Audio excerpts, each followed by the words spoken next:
Hey there, and welcome to episode 13 of Your Fun and Profitable Online Business. I'm Wendy Muzzy, a money coach and business strategist, and I help women entrepreneurs stop overcomplicating things and start taking action.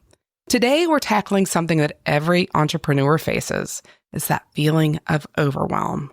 Or as I often hear, it's like being on a hamster wheel and not getting anywhere. Today, we're breaking down the real root causes of business overwhelm without shame or judgment, and talking through clear ways to move forward with focus and, of course, more fun. Let's get to it. Let me start off by saying that overwhelm isn't because there's too much to do, despite how it may feel. Argue with me if you want, that's okay, but it's not because there's too much to do. Sometimes it's because you're doing too much of the wrong stuff, or it's because there's a lack of clarity, or maybe it's a mindset loop that's running in the background. Whatever the case is, it's not because of what's on your to-do list. Now, I don't know about you, but I was sold this idea that stress was just the price of ambition in my 20s. The busier I was, the more successful I felt. But here's the truth. I've learned this throughout the years. I can be incredibly successful without being stressed and overwhelmed.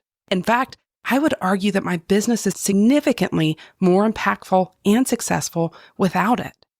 Because there, I'm clear. I'm focused and I'm grounded, and I make better decisions. I follow through on more of what matters, and I stop burning energy on things that didn't need my attention in the first place. Now, let's break down the big areas of overwhelm that I see again and again with clients today. Number one, being unclear on what you're selling and who you're selling it to. If you don't know what you're selling or who it's for, you'll overthink everything. I promise. It's simple. Should you post this? Should you say that? Should you be on Instagram? Should you be on YouTube? Should you do lives? Whatever those shoulds are because you're not clear on who you're helping and who you're serving. And you're not talking to your clients to see what they need. It's like, I tell people this all the time, it's like trying to dress for a party when you don't know if you're going to a pool party or a black tie event. Like, those are two big different things. So you have to be clear on what you're preparing for, so you're making sure you show up the way you want to show up. I don't want you to end up exhausted or second-guessing everything and creating a lot of mind drama in the process.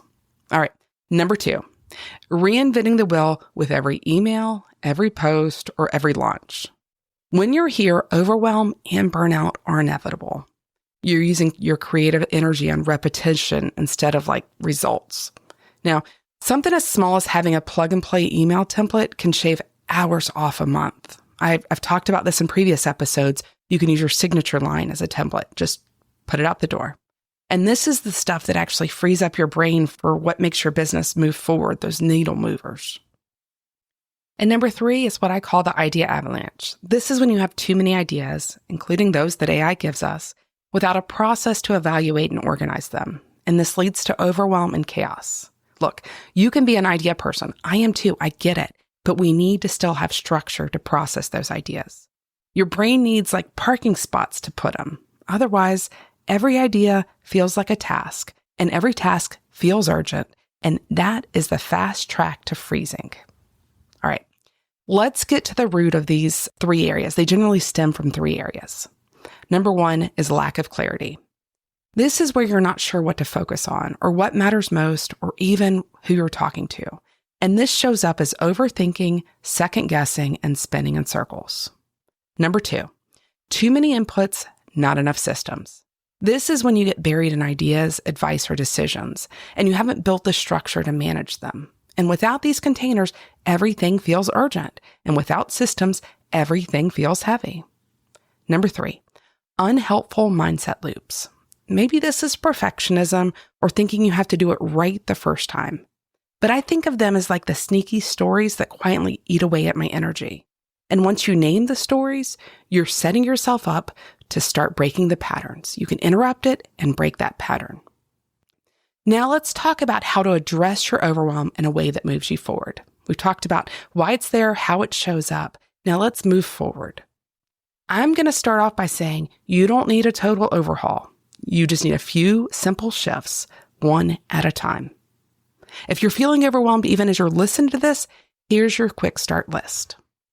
Pick your top 3 priorities this week and only focus on those. Seriously, just 3. You can write them on a sticky note. You can put them in your planner. But the point is to limit the menu. When everything's a priority, nothing is a priority. 3 is enough. In fact, 3 is plenty. I'm going to go into a quick story real fast. My husband and I use this approach at our house, especially with our property. If you followed me for a while, you know we live on 35 acres. And let me tell you, there's always something to do. And there's a big pond that needs work, there's land that needs clearing, and there's animals and plants that need tending to. I used to feel overwhelmed here, like there were so many projects and so many moving parts. But now, my husband and I pick just 3 things to focus on at the start of each week. And when we do that, we're making progress. Sometimes we get more done than we planned. Sometimes life happens, but the weekly list keeps us moving forward. If you're curious about how we're coming along, go follow us over at Instagram at the Little Millstone. It's a fun little project. All right, back to the list. Next, create a space to put your ideas. A Trello board is my go-to, or you can use a notebook or a Google Doc. Whatever you use, think of this as your idea parking lot. Get those ideas out of your brain and onto something external. This is truly where clarity begins, I promise you. Another option is to batch or systematize just one thing, just one. Maybe it's emails, content, or invoicing. Whatever's causing you the most stress, create a system so you take yourself out of the equation and things get done. For example, if client onboarding always stresses you out, let's just say someone commits, you do the call, they commit, and then you don't send anything to get it moving forward, you're the problem here. Get a system to get yourself out of it. Set up a simple, welcoming 3-email sequence and create a checklist that you can just go down and just check your things off. That way, every client gets the same joyful welcome and you don't have to recreate it every time. All right. Finally, and maybe most importantly, ask yourself this question. Is this business really mine? So often we carry goals or tasks that don't even belong to us anymore. Maybe it's the offer you created because a coach said it would sell, or the launch strategy you copied because it worked for someone else. Or it can even be the social media schedule you hate, but feel like you should be doing it. Release it. You're allowed to evolve. You're allowed to change direction. And you're allowed to build a business that fits you. This last one hits home for you, go audit your calendar for those sneaky time wasters or energy drains. I promise you, not everything on your schedule is necessary. As you do this, be honest with yourself. Even if it's something you think you should do, if it's not aligned, it's worth rethinking.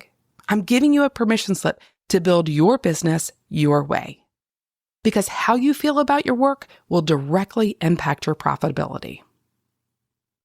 All right, let's get to your action step for today. I want you to pick one of the quick start ideas that I just talked about to address your overwhelm. Just one.